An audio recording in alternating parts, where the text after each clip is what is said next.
Hello everyone, I am Saleh Ahmed Khan, and in today's class we shall cover a simple circuit analysis method which is called node analysis. There are some simple circuits, the ones that have just a single source and a couple of resistors, that can be solved by inspection or by simplifying the resistances. But as the circuits get larger and more complex, you need a systematic approach to solve it. A circuit may have multiple sources, passive elements such as resistors, inductors, and capacitors. Using the systematic approach, any kind of circuit can be solved. Two very popular methods of solving circuits are node analysis and mesh analysis. Today, we shall explore node analysis method and attempt to solve a few circuits. Let's go over some basic laws you will need in order to use node analysis. Firstly, you must know what a node is. A node can be defined as the junction of two elements. So a circuit connection can be a node. The endpoints of a resistor or any other elements are also nodes. Secondly, you need Kirchhoff's current law that states the sum of all currents entering and exiting a node equals 0.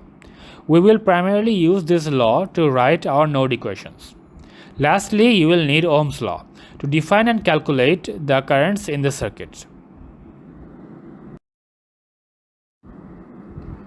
Here is the methodology you will need to follow to solve a circuit using node analysis. Firstly, identify all the nodes in the circuits. Then assign a reference node. It can be any node in the circuit. There are some best practices while choosing the node that will simplify your calculations. We'll see that shortly. Also, you may choose a reference by yourself or it may be specified in the question. Now you have to write an equation for every unknown node voltage in the circuit. By following the current law, you will end up with the same number of equations and unknowns. These equations can be solved to acquire the values of all node voltages.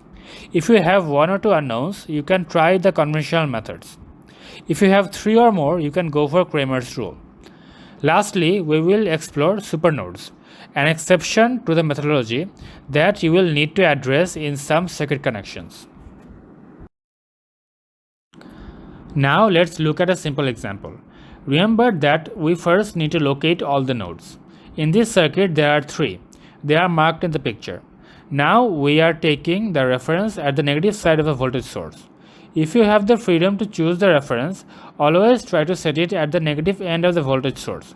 That simplifies the analysis. Now we can see the voltage at V1 is 24 volts, as it is simply across the voltage source. We have only one unknown, the node voltage at V2. We need to write the equation. There are three branches from node 2. We will treat each current as if it is flowing away from the node. That way, the right hand side of our equation will be 0. And we can be certain in the equation the polarity of the node we are working with. This reduces the chances of making a mistake. In this case, V2 will always be positive. By applying the current law and Ohm's law, we get this equation. Then putting values and solving gives us the voltage of 20 volts. Now we know all the node voltages and we can find other circuit parameters such as the branch currents. You can try out another example from your textbook. Now let's look at another example with a couple of unknowns. Consider this circuit.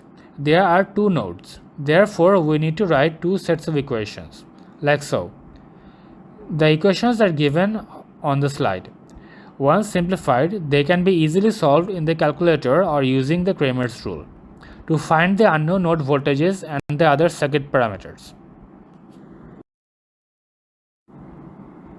Now let's discuss supernodes. Supernodes are any voltage source that are not connected to a reference. Therefore, it is not possible to know their definite voltages.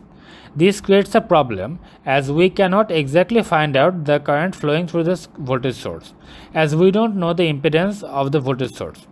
So we have two unknowns on both sides of the voltage source, but no way to write two node equations as we cannot apply Kirchhoff's current law. Using the supernode concept fixes this issue, allowing us to write two different equations in place of the node equations that allows the circuit to be solved. The first equation comes from the nodes of the voltage source. The voltage difference between them is an information that we can use. Secondly, we look at the supernode.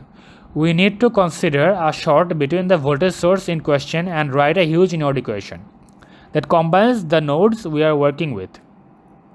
Here we can see the equation for both nodes separately. Now we have two equations. Solving them, we can get the target node voltages. Now let's see an alternative approach to solving the circuit.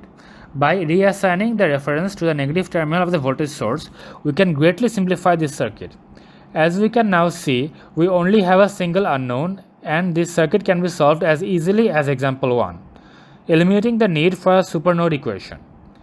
The voltage difference is consistent with the previous solution, thus both approaches are equally valid. In summary, today we explored the node analysis method of circuit solving to solve a circuit systematically. We can create n equations to solve a circuit with n unknowns. However, if the circuit is too large, it will be difficult to solve by hand. We explored the concept of supernodes, and a word of advice is to practice solving the Cramer's rule by hand, as node analysis can also be applied for AC analysis, and in those cases, we will deal with complex numbers, which is beyond the capabilities of a calculator. That is all for the demo presentation. Thank you for your time and attention.